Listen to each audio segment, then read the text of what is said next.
nom de Dieu, mes frères et mes sœurs, Auguste Audience, Excellences, les rois et les présidents des pays et des gouvernements africains, M. Antonio Guterres, le secrétaire général des Nations Unies, M. Moussa Faki, le chef du commissariat de l'Union africaine, M. Ahmed Aboulreit, le secrétaire général de la Ligue arabe, M. Dr Mohamed Chité, le premier ministre de la Palestine. Mesdames et messieurs, Auguste Audience, au début, permettez-moi de nouveau de féliciter Monsieur le Premier ministre Abiy Ahmed pour son distinction de prix Nobel pour la paix et j'espère que vous tous le félicitez pour cela. Permettez-moi au début de saluer les peuples africains du continent auxquels nous devons votre conscience pour que nous essayons de traduire vos aspirations pour une réalité palpable qui vont engendrer un avenir, un meilleur avenir, une responsabilité que nous assumons en tant que leader et ainsi que la fidélité et notre fidélité envers et nos engagements envers nos peuples. L'Égypte a eu l'honneur de la présidence de l'Union africaine tout au long d'une année précédente où se sont multipliés les pas de l'Afrique et la coopération réelle entre nous et la volonté qui nous a envahis a eu son influence sur l'effort déployé par l'Égypte pour répondre aux aspirations de nos peuples dans plusieurs instances internationales ou sur l'action commune continentale et régionale. Et il va sans dire que la présidence de l'Égypte a été caractérisée par plusieurs actions sur tous les domaines. L'Égypte a tâché pleinement pour assumer sa responsabilité, pour tenir le drapeau de l'Union africaine avec beaucoup de confiance et de fidélité. Dans toutes les instances internationales et continentales, nous avons déjà touché le volume des défis auxquels fait face notre continent cher et aussi les opportunités promettant qui sont dans le continent pour la prospérité et le développement. Et j'ai l'honneur de passer en revue avec vous l'expérience égyptienne à travers plusieurs axes continentaux de priorité qui se relient et qui portent notre attention pour mettre en lumière sur les efforts et les activités qui ont eu lieu lors de notre présidence égyptienne. En premier lieu, malgré les défis qui se sont multipliés et surtout le maintien des difficultés du terrorisme et de l'extrémisme, et notamment dans le Sahel et la Corne africaine, nous avons tenu de renforcer la sécurité et la stabilité en Afrique pour instaurer les résolutions africaines pour les problèmes africains, ce qui va de pair avec le chemin réel et unique et qui va de pair avec la spécialité des Africains. C'est un principe qui n'est pas théorique, qui a déjà été appliqué par l'Égypte à travers plusieurs initiatives lancées par l'Égypte, à travers l'hébergement de 2 sommets de consultation sur la Libye et le Soudan. Et nous avons déjà fait preuve de cette démarche lors de l'année dernière, et surtout dans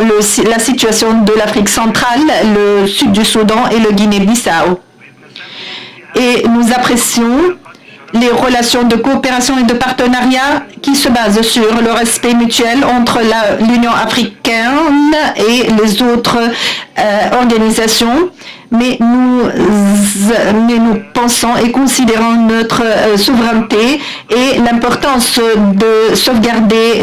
nos peuples et nos nations. Et partant d'une vision plus globale pour la sécurité et la stabilité, nous avons instauré la conception de la paix et le développement. Et je voudrais bien mettre en relief les efforts pour réactiver le Centre africain pour la reconstruction après les conflits qu'héberge l'Égypte. Et ce qui constitue une contribution pour faire taire les armes en Afrique et de traiter avec les problèmes des émigrés ainsi que les déportés qui étaient le sujet principal pour l'Union africaine pour l'année dernière. Et d'autres problèmes et questions était toujours présent sur l'agenda de la première session du Forum d'Assouan pour le développement durable et qui a été hébergé par l'Égypte en décembre dernier et avec la coopération de plusieurs États et chefs d'État et ce qui est aussi une sorte d'instauration des principes de résolution africains. Et aussi l'instauration de la zone de libre-échange qui est lancée, les mécanismes qui sont lancés, qui ont été lancés lors du sommet du Niger, ce qui était un accomplissement très grand parce que la libéralisation du commerce et les services ouvrent un nouveau volet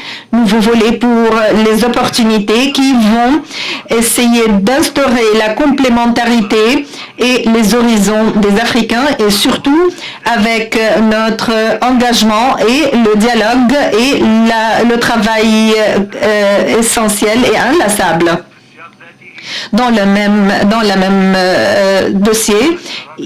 notre partenariat qui sont basés très solidement avec l'Union africaine et d'autres agglomérations pour réaliser l'implication continentale et le premier sommet pour les préparations pour les agglomérations à Niamey en juillet dernier a adopté des bases très importantes pour reprendre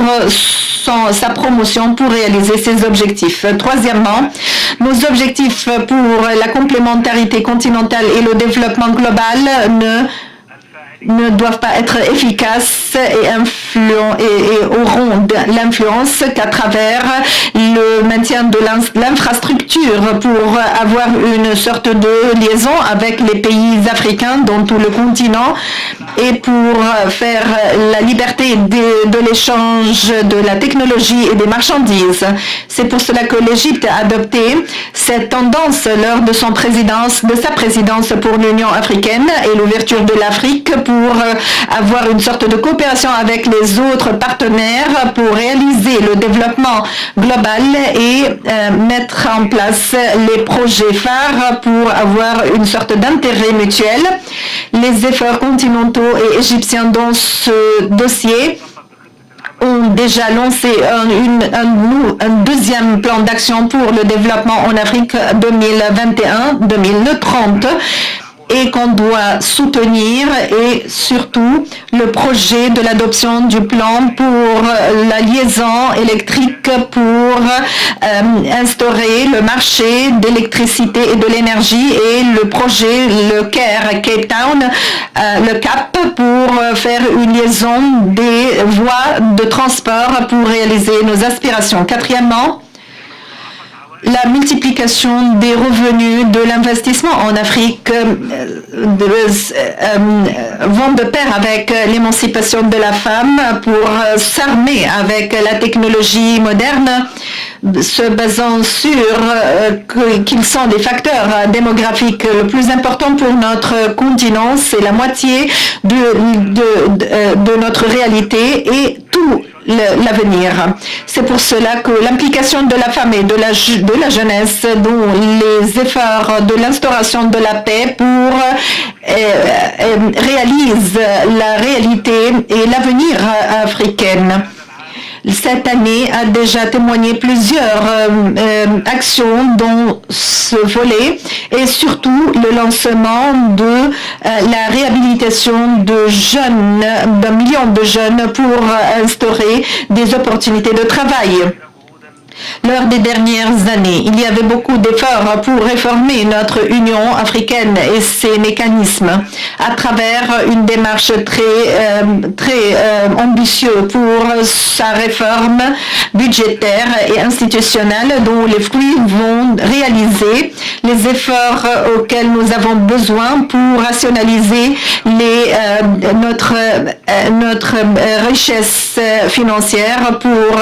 instaurer la paix dans la maison africaine. Notre Union africaine, tout au long de l'année dernière, a déjà adopté plusieurs efforts pour réaliser la réforme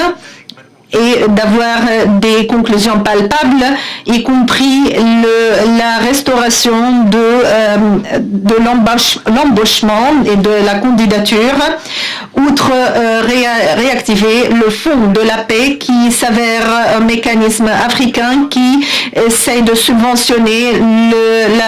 soutenir la paix en Afrique. Et nos efforts doivent se reprendre parce que notre sommet doit revoir aussi la structure de l'Union africaine. Mesdames et messieurs, les chefs et les peuples de notre continent africain, l'Égypte,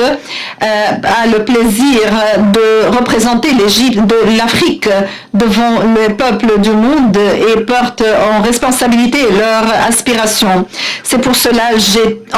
je me suis engagée à assister à toutes les instances qui relèvent de l'Afrique, y compris les sommets des G7 et G20 et les autres sommets pour les activités stratégiques avec le Japon, la Russie, l'Allemagne et l'Angleterre, tout en ayant comme responsabilité les aspirations des peuples africains pour une meilleure vie et leurs droits pour un développement durable, et parlant avec la langue du continent pour mettre en place l'importance de l'Afrique avec tous les continents et d'avoir le meilleur gain des profits et des richesses africains. Et je vous dis que tous les efforts dans toutes les instances n'auraient jamais réalisé leurs fruits tout au long de cette année, sauf grâce à notre entente en tant que l'Union africaine. Et avec votre confiance et votre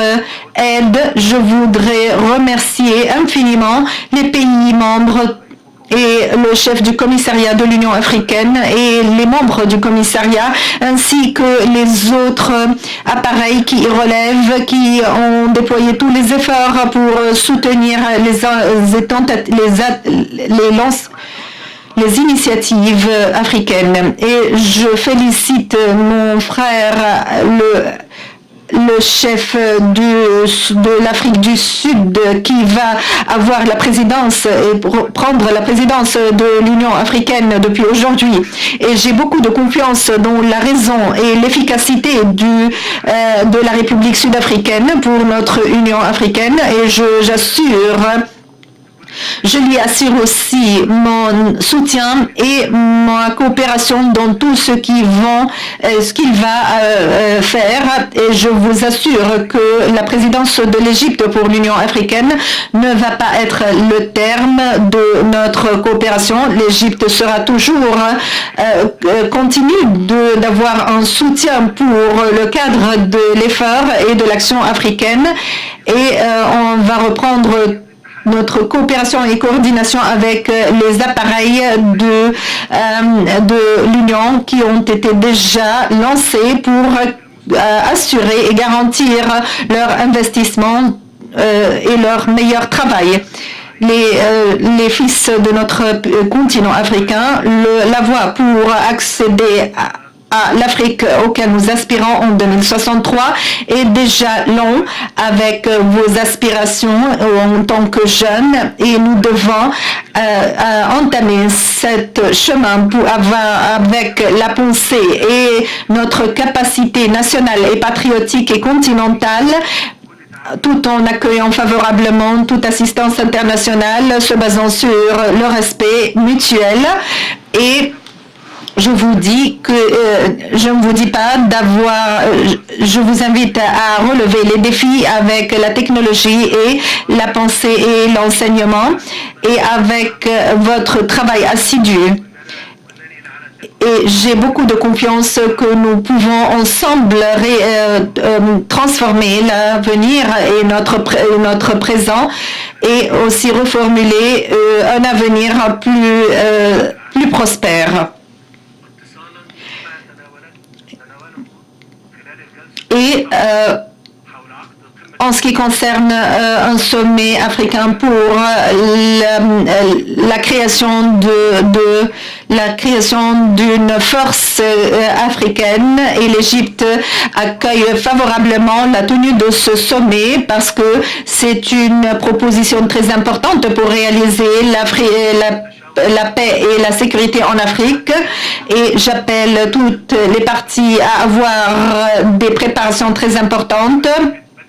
et qui va être tenue sous la présidence du Conseil de paix et de sécurité pour qu'il soit mis sur l'agenda, et je vous remercie. Paix et bénédictions sont sur vous.